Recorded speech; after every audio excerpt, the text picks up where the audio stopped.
this robe has this picture of majesty. Then doesn't stop there. He says, now put a ring on his finger. Now we're talking about authority. This is the family ring being put back on son's finger.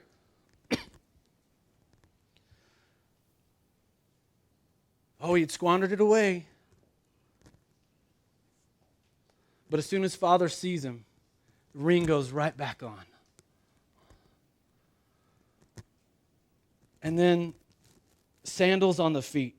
And you would think that would be pretty insignificant, but you have to understand that servants are barefooted. Slaves are barefooted. Shoes are for sons.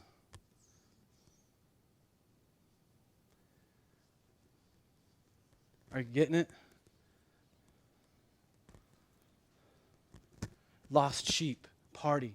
Lost coin, party. Lost son, party.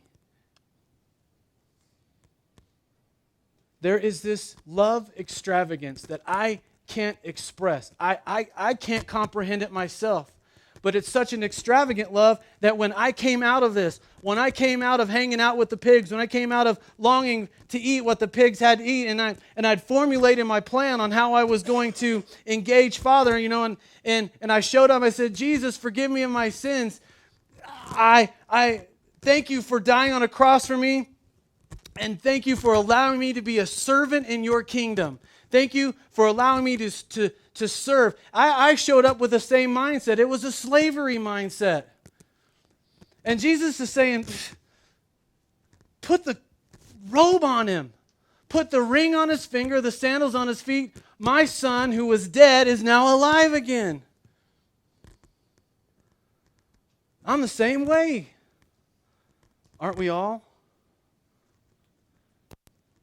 See, we show up to this thing with Father, and we struggle with the notion that we are sons because of our sin. And our sin is egregious. Hey, the wages of sin is death. We get that. And so because of our sin, because of what we've done, we're just thinking, wow, if we could just serve in his kingdom. And he's like, are you kidding? You are my children.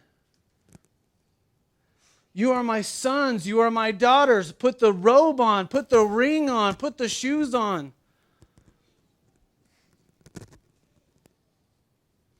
Don't you understand my love for you?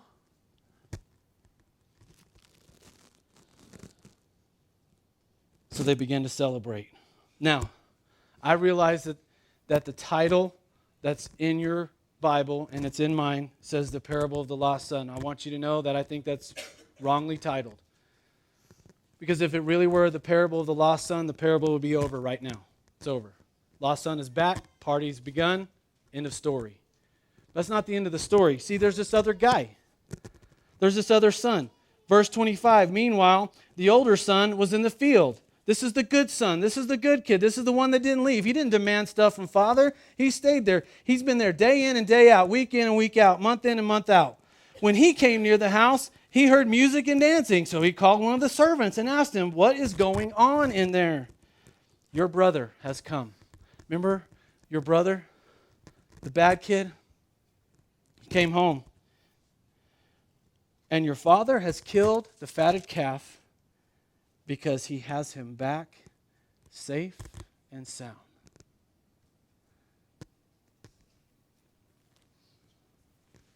Unclean, unclean, unclean.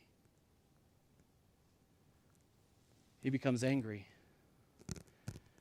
He becomes quite angry. And actually, he refuses to go into the party. So father comes out. Father comes out to older son, to good son, and pleads with him, come on in, join the celebration, your brother's home.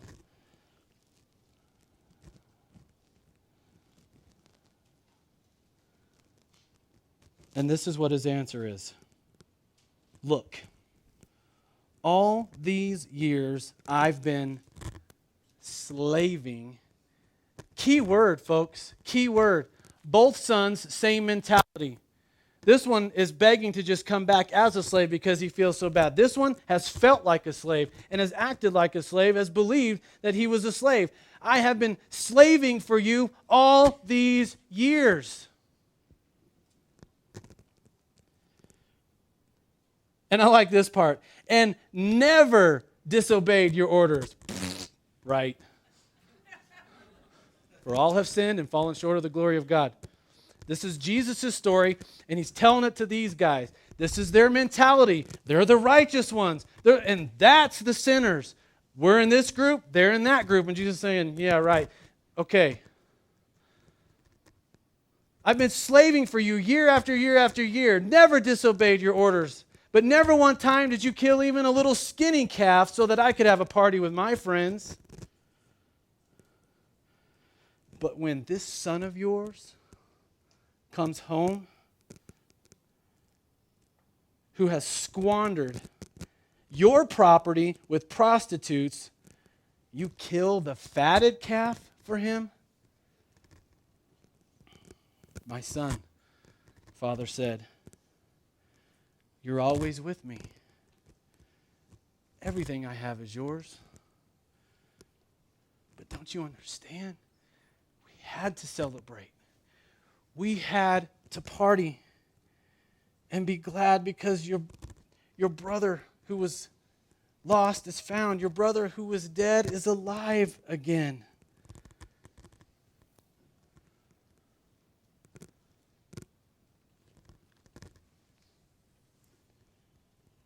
Lost sheep, party. Lost coin, party. Lost son, party. There's such significant value in us that I don't think we really comprehend. In fact, we have a really hard time believing it.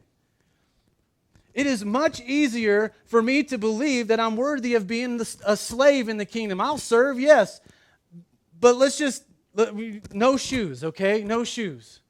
That's what I'm worthy of. We show up with that mentality. And you know what? Humility is a good thing. We're told to clothe ourselves in humility. Humility is a good thing. I'm not saying that that's wrong to not be humble, but we've got to be true. We've got to understand the truth about ourselves. We are not slaves. We're not slaves who are unworthy to be sons, nor are we sons who feel like we're slaves. We're not slaves. We are sons. We are daughters. There is intrinsic value in who you are. You are so valuable that when you were lost, or if you are lost now, He is seeking after you. He's longing to find you. He's longing to bring you back home. He wants to party with you.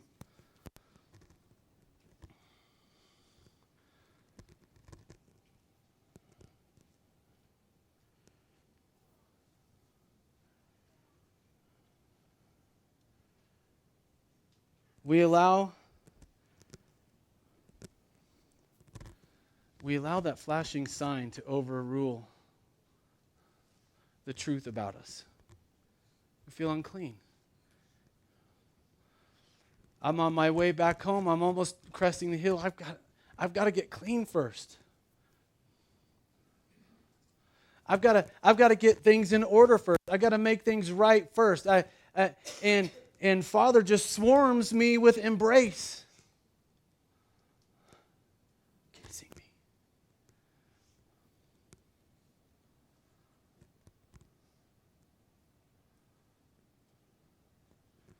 Do you understand the love that Father has for you? It doesn't matter which son you really think you are. You may have really thought that this was you over here. Maybe you have felt like this is you because there are some of us in here that have been slaving in the kingdom for years and years and years. No matter what your role or position has been in the church, you have been a slave to the grind of the kingdom. And the reality is inside of you, you have developed an attitude in your heart as a slave, as a frustrated slave. And Father is showing up today saying, that is not who you are. You are a son, you are a daughter. Well, you say, well, we're supposed to serve. Yes. The difference is it's the family business. I know I say that a lot, but we've got to get this. We've got to understand this. We are not slaves. We are sons and daughters operating inside the family business.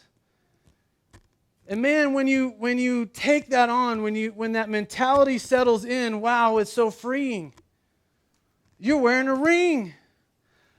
You're clothed in majesty. The shoes are on your feet. You're partnering with Father in the family business. Some of us, that's been our mentality, this slave to the grind thing. And Father has freedom for you today. And then others, we just felt unworthy. We've just unworthy. Unworthy of the notion that I could be a son or a daughter, that I deserve this cloak, this ring, the shoes, the party. And he is saying, you're worthy. You're worthy. You are worthy. You're worthy. In fact, I'm going to add this word to it. You're perfect. You're perfect. You're perfect. You're perfect just the way you are.